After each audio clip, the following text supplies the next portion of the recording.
today, or Hi.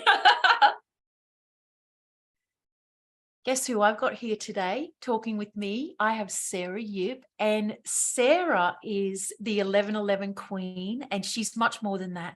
Sarah started off as a scientist, and she's going to tell us a little bit about her background, because at this stage in the trajectory of humanity, science is meeting spirituality at such a pace, and also coming into psychology, which is so exciting for me. So Sarah, I'm super excited to have you chatting with me today, and I really value that your background was from a scientist coming into these realms. So give us a little background of how that all happened for you.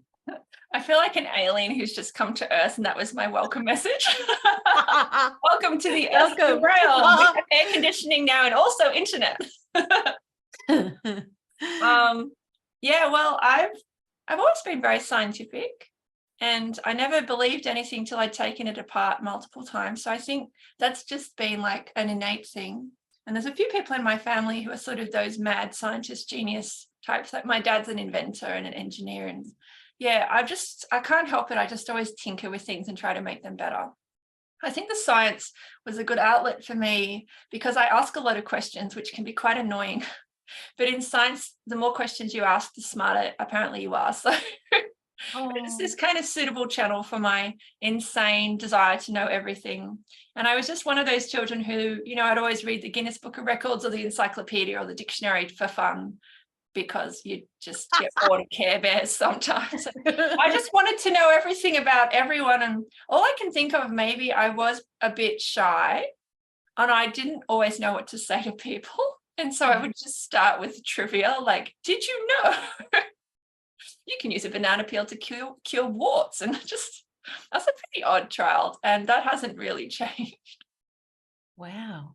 That's now I want to know about the banana and the warts. Oh, that's actually a thing. Yeah, no, well, all those home remedies are famous on Facebook now, but before that they were always in Reader's Digest, which I just loved reading all magazines and newspapers since I was little. And I think I'm just fascinated by politics, drama, and kind of how people get to where they are. So the science aspect, I generally, although I'm a scientist, I've always applied it to the real world. It's not so much theoretical science. So I actually went into environmental science. Yeah. And that was because at the time I went to a talk. So I was wanting to be a journalist or lawyer or even a doctor, but I went to a talk at Sydney University, and someone said this is the only science with a ticking clock, which, if you know me, is actually quite funny now because of what I do.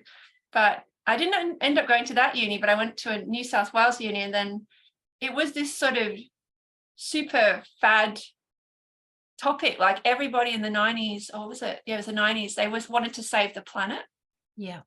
And I think now that I know that I'm an 11 and I'm this futurist, it makes sense, because I then spent a long time in the environmental movement trying to save the planet, only to realize that it's more about saving the planet. How do I put it? It's more often about our own personal healing that needs to happen. Yeah. I experienced that a lot of people who want to save the planet, there's often a lot of pain inside of them. Yeah. And often inside their home, and they're just really wanting a way to feel good again, or to feel like they belong, or they have a family.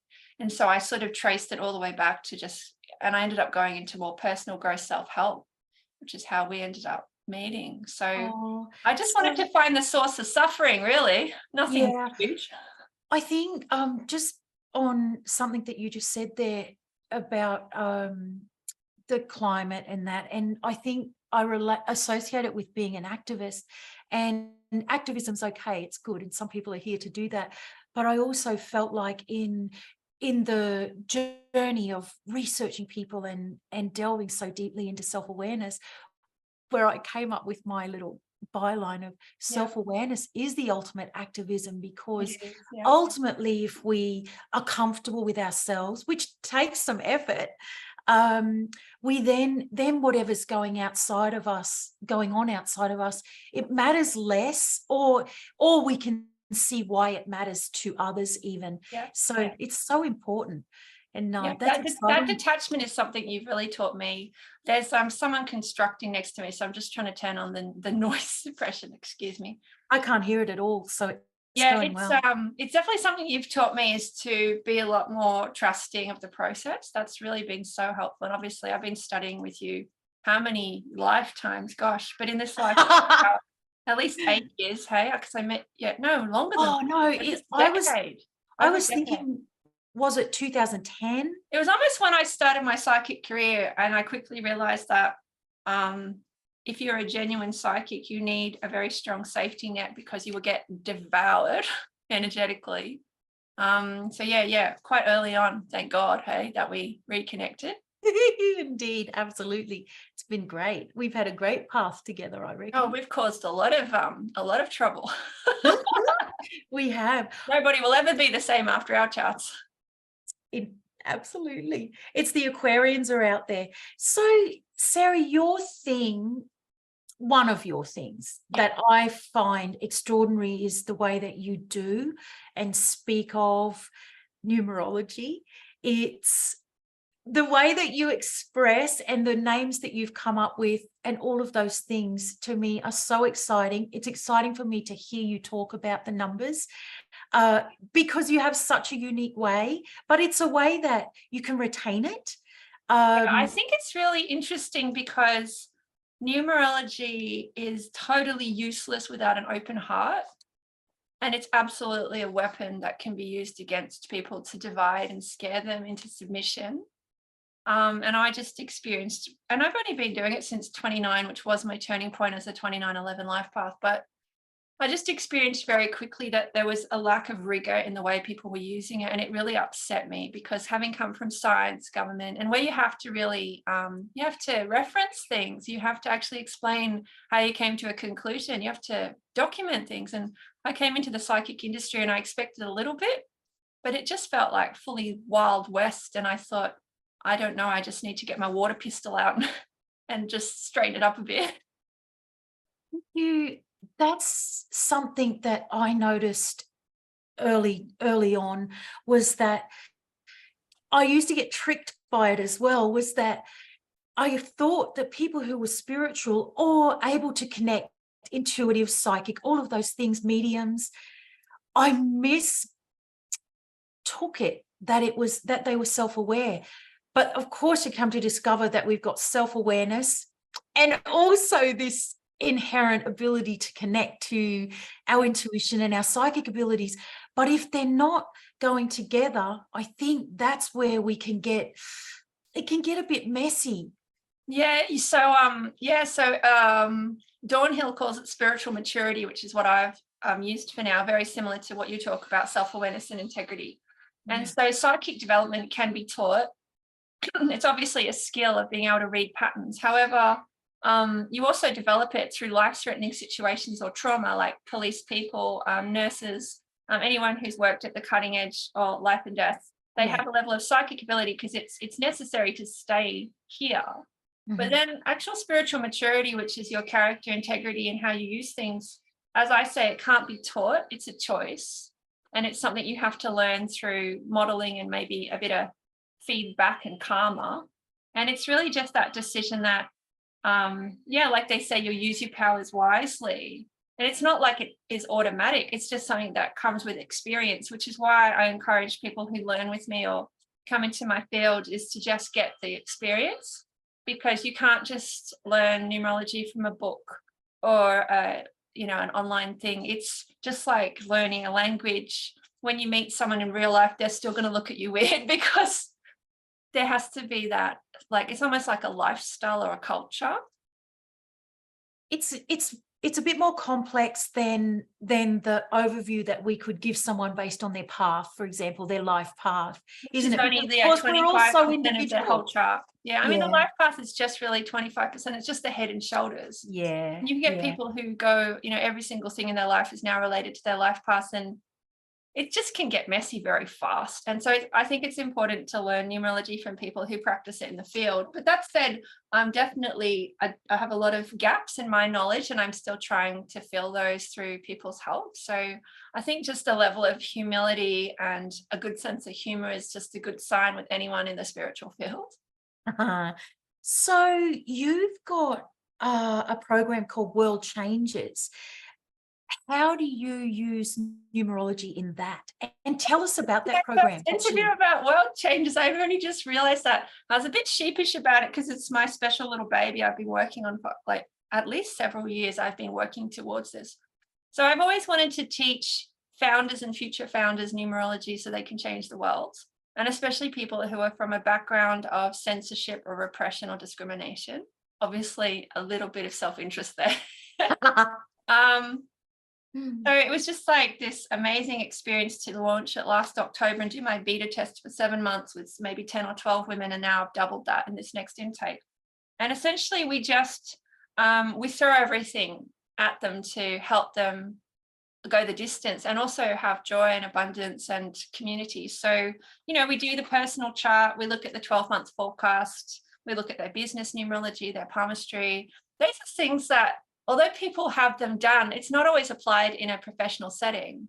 And yet it's actually one of the best places you could learn about it, because it's actually a little bit less emotional than if you only get it done, you know, with your husband or your children, where that can often take a little bit longer and you get more trust. Whereas in the workplace, it's just this kind of really beautiful tool to introduce, and you just watch the magic happen. So I have to admit, also having 3 very young children, I felt that I needed to have a little bit of balance. So it's been quite refreshing to work with a lot of, so it's mainly women who they're either changing career into spirituality, or they're perhaps starting a business. And I just enjoy it because it's a little bit like living vicariously. But also I'm learning from them, they're learning from me, and a lot of them, they've just never been exposed to this stuff, and certainly not in a way that was sustained, consistent, and in a group. So often we try to learn these techniques in private because we're embarrassed, or we actually, and that's often past life, as you would know. But that, I think, is the most fatal flaw you could have with numerology or other spiritual thing is to do it by yourself and not trust others with your journey, because you won't get the feedback and it's just very likely you'll give up. Oh, that's so true. But also that, is it collaboration, cooperation, all of that, finding the people that you really resonate with. It's such a liberating thing, isn't it? And I guess no one realizes it before it happens, but as they're drawn to your class, for example, you'll end up with the exact people who are meant to be there, in together and interacting and learning from each other. Numerology is one of the greatest comic techniques I've ever learned. And like, for example, I ran a class where there were 3 people milling around a room, and I knew their life paths. And I watched as they all sat down, 2 sat down together, and then the last one just kept walking in circles and eventually sat next to them. And I knew that they were all 32-5 life paths. And then so I just love it because I'm a prankster, and I give them the worksheet and they work out their life path. And then I always make them cross check. So I said, you work as a group of 3. And it's been the joy of my life. Now I've got a little baby I'm going to have to attend to in a minute, but so things like that. Now, if you don't mind, I'll just get Ziggy, and he might want to say a quick hello to you, Toni. Okay. Felt your energy. I'll be back. Introduce him. Just while Sarah's gone there to get her little baby, who's so cute. I think look up Sarah. Her website is sarahyip.com, and you'll find all sorts of information on there. Hello. Ziggy, can you say hi, Auntie? Say Say hi. He's hello, Ziggy. Ziggy's a pure 9. Wow. Humanitarian in my system. Yeah, he's definitely going to work in construction. Every single thing he does is about, he watches building videos, he talks about all the different machines. I think that path is pretty set, isn't it, little Ziggy? You're going to be a builder. Ziggy. Yeah, oh yes, you are. Ziggy, do you know you're an old soul? He's I think he's probably going to need to go off screen, but I think he really wanted to see you again, Toni. He picks up on the energy when I'm having So calls. beautiful. It's Thanks just, for coming on, Ziggy. and it's always interesting because I feel like he often comes in at the perfect time. No And, doubt. it's Little interesting treasure. because, he loves his tools and so does Mummy, hey? Numerology is my tool. So let me just give him back to his dad. Okay. Little piggy.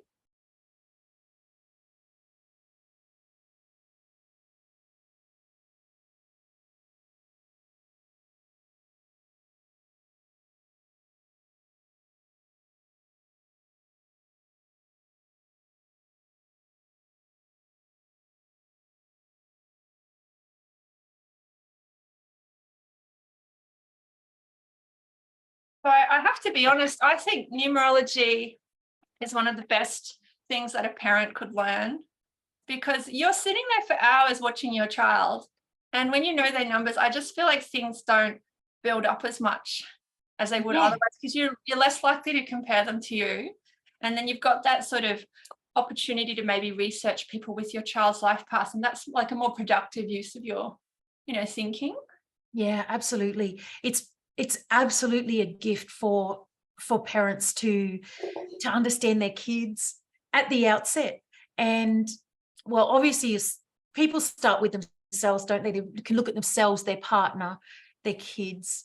Makes a big difference. I feel like when numerology, it may be not called that, but when that is introduced into schools, as much as addition and subtraction, and the kids start at the start of their lives, or school life at least, if their parents aren't into it, then I think we stand a really good chance of changing the cycles of life just through that inherent teaching of awareness.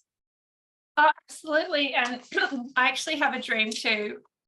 And I've been able to do this with some of my clients, that when a baby is born or they're deciding on the date, that people actually have their child's chart done. So that's not uncommon in places like India or Asia, that you would get your child's chart done, because they're a bit they're definitely the parenting style is quite how do we put it, helicopter.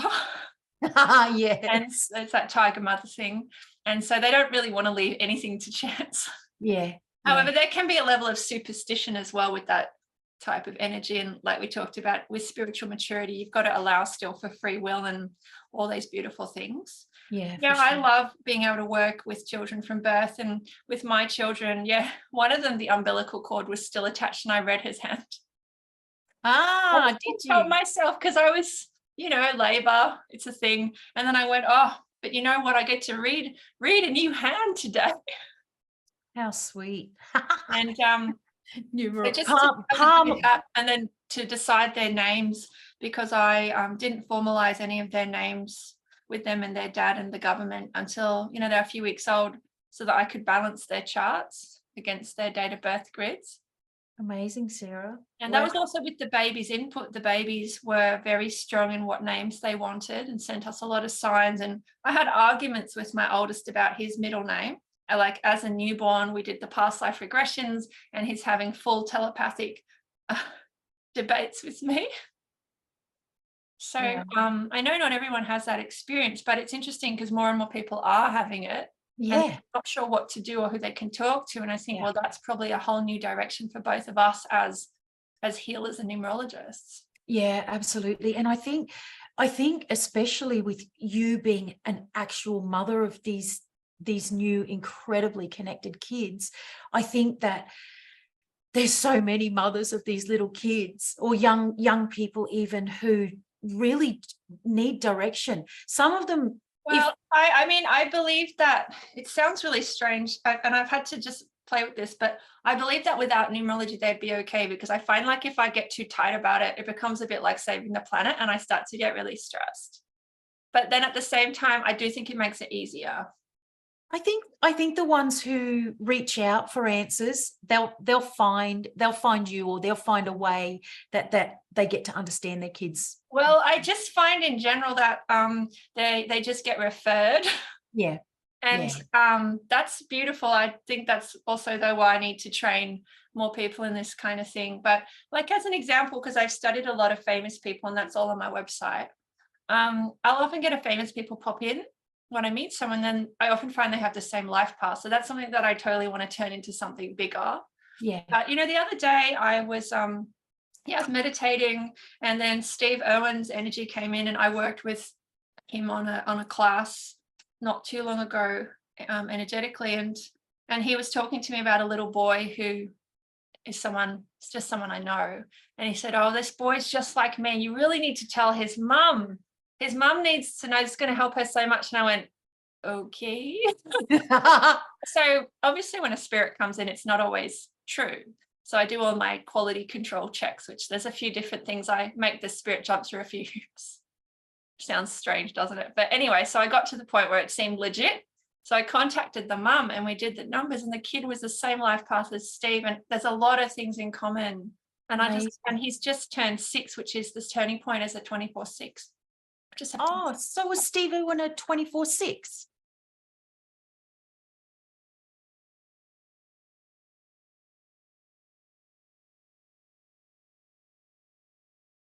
I'm still a bit nervous about mediumship, and I often get the coughs when I talk. Yeah, right. I'm not surprised that just happened because I'm a bit scared of it still. Yeah. I don't talk about it too much, but here you are, Toni, dragging me into the future in your own perfect way. Yeah, so Steve was a 24/6 or a 33/6, depending on the system. Okay. But at 6, his childhood turning point. Yeah. His father on his birthday gave him a snake. And that's beautiful because, of course, snake is feared by most people, but if you know how to treat them, they're gorgeous. And 6 is very much about keeping an open mind and staying connected to your magic. So I would just love if children at their numerology turning points were given some sort of appropriate gift or some sort of heads up, because I just feel like we could avert a lot of the struggle. Wow. And isn't that something that you could incorporate into writing for these new numerology for these new kids, that what would be appropriate?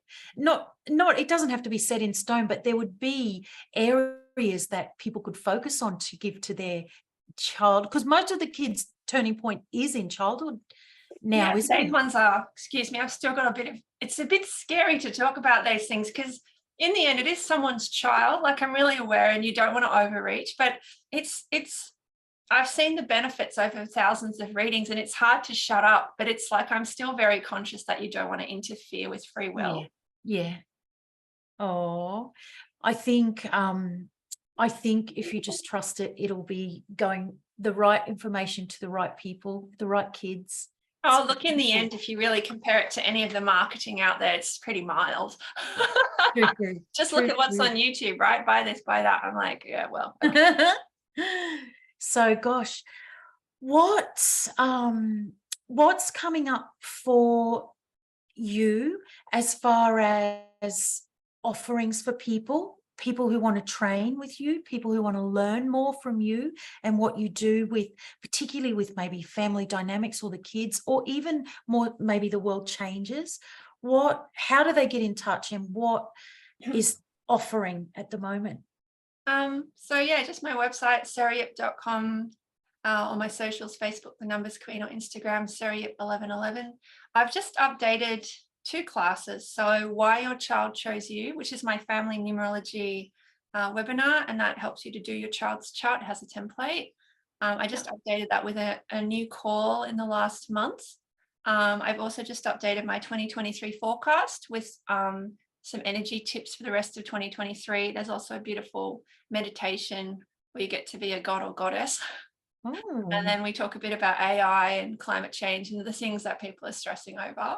Okay. And they're available on my site. I have a study group in Patreon, which is where I teach once or twice a month, and that's a community group. So it's super affordable, and the people are just beautiful. A lot of them have been there for years. Sarah, I've been in your Patreon a couple of times now, and you have the most extraordinary people in there. The dynamic is magic. I love it. Thanks. We just throw the other ones out. Just kidding. We don't renew them. Just joking. I'm actually joking. But yeah, look, it's interesting because I actually had a fear, which is probably from when I was more in like a capitalist system, that if I did a community group, which, it's like $11, $22, $33, and there's no contracts, there's no like, ongoing thing, that actually people might try to, I don't know, like I might attract some crazies because, there's people out there who kind of, they've got a strange intention. But I then, what I did is I put a lot of energy medicine around the groups, and I find that the people who somehow get through all the dragons and unicorns, they're just always the right people. And then the world changes is pretty new, and I've talked a bit about that.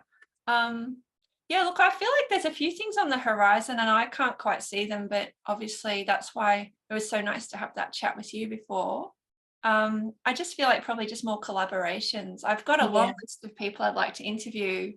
I've got insatiable curiosity. Some of them are really famous, some of them, are famous in their own special ways. I think they're all interesting. Yeah. What I love about it is just so often when I talk to people about their life paths, and then I mention maybe someone else who's got the same combination, like the same life path or even the same life path and name, and they go like, I know them, I follow them, I've been to their concert, I read all their books, and I think, I'm so happy because it helps that person to trust themselves. Yes. Even their intuition, and to know that they're not alone.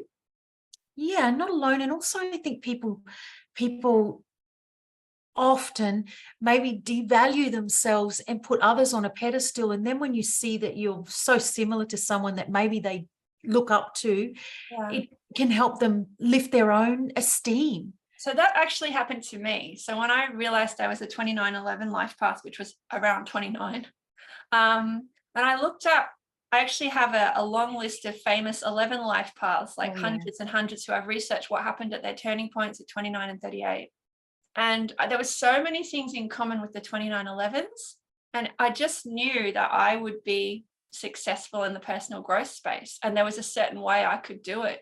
So it really, I feel like it saves time and it streamlines things. It doesn't take away all of the randomness, I suppose, and the doubt, but it definitely alleviates a lot of that sense of comparing yourself. Yeah, definitely. And there was just a lot of life coaches, like Napoleon Hill, Bob Proctor, Gabby Bernstein. Gosh, there's just so many 2911s, Tony Robbins, all those types where they really had made a living from, I guess, helping people to understand healing techniques and really making it quite accessible and warm, like really adding that storytelling element. And that's, I do actually remember that was almost the turning point. I just knew that I could pull it off. It was like this switch. And so that's why I'm so passionate about profiling people. Yeah. My favorite thing at any one day, I'm Googling some person and doing all their numbers in my head and then writing it out. So my current one is Lewis Capaldi, who's a master 33. Okay. Got a huge turning point at 26 in his chart, which is right now. Wow. So there's just at any one point I've got something on the stove, and I feel like I just want to teach people how to cook. I don't want to necessarily cook for them all the time because, like, things to do, kids to hug, but it's just that sense of it's just a joy, it's like a lifelong joy. And as you know, it just brings you into contact with the very best type of people. Yeah, it does. It really does. It's a beautiful space. Our missions in this life are definitely rewarding, and they're just magical. It's magical and joyous. Of course, we have our other times as well, but oh my gosh, but across totally. the board, oh God, they make us who we are. So yes, but all of the fails are definitely worth speaking about in a whole nother podcast. I was going to say, so my mission is transforming the public's perception of psychics and their own intuition from skepticism to trust. And it's interesting because I actually feel like I might have reached the tipping point with that, because when I go out now, there's actually quite a bit of recognition around numerology and life paths and 1111, and there's a part of me that's almost looking for this like whole new horizon. Not quite yet, but I can feel it coming because I'm in my personal 8 year, so it's like in a couple of years' time, probably when Ziggy's babies at preschool and renovating the kindergarten. You've got a bit more time. Yeah. Wow. Yeah. Oh, that's amazing. Okay, I love your mission, how you outlined that then. The sun just beamed in that window behind me, but so be it. I would like to just ask you, just for a wrap up, Sure. leave us with your favorite words of wisdom. Oh, wow. No pressure. um, wow. Okay. I'll leave you with my little poem I do about the numbers. And so it's about the life paths, which remember is only 25% of your chart. And now I'm like, bugger it, what's the poem? But anyway, so life path ones, get it done. If you don't know what to do, find a 2. If you need company, seek a 3. If you want to know the score, find a 4. If you want to feel alive, find a 5. If you need a long-term fix, look for a 6. If you want to reach heaven, look for a 7. That's interesting because it's 7 right now. And there's a lot of people looking for that next path to consciousness. What else? If you want to co-create, find an 8. And if you're at a finish line, find a 9. Oh my God. And Sarah, I teach a lot of this to like kids and parents because I guess I'm trying to make it easy. And that's also why I link, all of the numbers to the chakras, like 1 is the root, 2 is the sacral, because my goal is to just get mass recognition, and then it's always up to them if they want to go further. But without that touch point, I just feel like a lot of lives, there's just a lot of struggle, a lot of pain, a lot of worry. yeah. And it just helps. And a simplified system is just going to be absorbed much more easily and made use of. It's hard to make it simple. I tell you, that takes the most effort to keep something that simple. It's like how many lifetimes I've been working on that little challenge. Wow. Can I tell you one tiny more story before we finish? This is probably my favorite story at the moment. Okay, let's have it. Well, I was working with a room of 300 investors and high net worth individuals, and I knew that I'd have to pull something out because I personally am not quite in that league. And so I just did full like comedy Sarah. I told a lot of jokes, and then I just had this funny feeling I had to get people to stand up. Have I told you this story? Don't think so. No, so I got to the number 9, and I know 9, the number with the big head, the old soul, they think they know everything, and they often do. I knew that I had to get them to stand up. And a lot of the time, these people are quite unassuming. So I got them to stand up in the room of 300 people, and they were all sitting at the same table. Really? The whole room went quiet. And everyone just looked at me. And I actually had people say, "Did you set that up?" And I'm like, "No, I did not research all your dates of birth and set that up." I mean, I wasn't even in the room when they sat down. These are just like strangers. That's amazing. Together. There might have been 1 or 2 others, but it was literally like a table of 10, 9 sat together, and just the look on their faces was. You can't make this up. You can't make it up, can you? It's incredible. Over and took a photo, and a few of them came in later for readings after they recovered from the shock. But I had such a ball, and I just think numerology is one of the best things for skeptics because it's the kind of thing you can't ignore it, and it's just so obviously true, and it just cracks your heart open again. And the best feedback I got after that is there was an older man who came up, someone I would never talk to, like really distinguished, very well off. And I'm a bit scared of people. So he came up to me and he was just like, "I don't know what's happening. I just tell me what's happening." And I'm like, "What's happening?" And he's like, "I can just feel something." I'm like, and I said, "It's your heart." And then everyone started laughing, and I thought I probably could have been a bit more diplomatic, but I'm not. So, and it was just this, I don't know, when you've been overlooked a lot. I've just had a lot of that in my life. And that sense of not always being able to fit in. Yeah. And it's just nice. It's like, I've just got that little bit of it's like a zinger. Gives you that bit of a zinger and a bit of confidence. And that's why I love sharing this with all my peeps and my work, because when you have this type of knowledge, it's like that X factor. Not only do people want to get to know you, and there's a sense of like consciousness about everything you do, but there's just this people don't mess with you as much because there's a sense of like, no, this person's working with spirit. This is not someone I can take down. And I feel like it just creates this beautiful psychic Kevlar that a lot of us sensitive people have been needing. Yeah, nice. It gives you a sort of way of protecting yourself without being, overtly rude or aggressive. It's just like nah, not going to work. Don't try it. Move on. Natural, it's natural protection, I think, because there's work to be done and you're here to do it. You're doing it. So, and you're Well, doing thank you for incredible this work, Sarah. opportunity, and you've asked the most beautiful questions, and I'm just so grateful. And I look Thanks forward for to hearing sharing. from some of your people who no doubt are very, very beautiful humans as well. Thanks for sharing, Sarah. We'll get together again soon. In the meantime, everyone can find links to get to Sarah within the text that goes with this Or interview. just look up Sarah Yip 1111 and just pack a lunch, because you'll be there a while. Yeah, you are all over the internet and all of social media as well. So that's good. Thank you, Sarah. It's been a pleasure. You're so welcome. Thank you so much for the opportunity, Toni. Oh, wait, I need to show you my thing. So this is my Fill Your Cup shirt. But remember when you gave me this, Toni? 1111. I do remember. Yeah, that beautiful t-shirt from I got it Ziggy. in some random workshop that I'd gone to down here outside of Melbourne. I love it so much, and thank you for that amazing gift. You're a very, You're welcome. very thoughtful person, Toni. Thanks, Sarah. Okay, see you soon. Bye.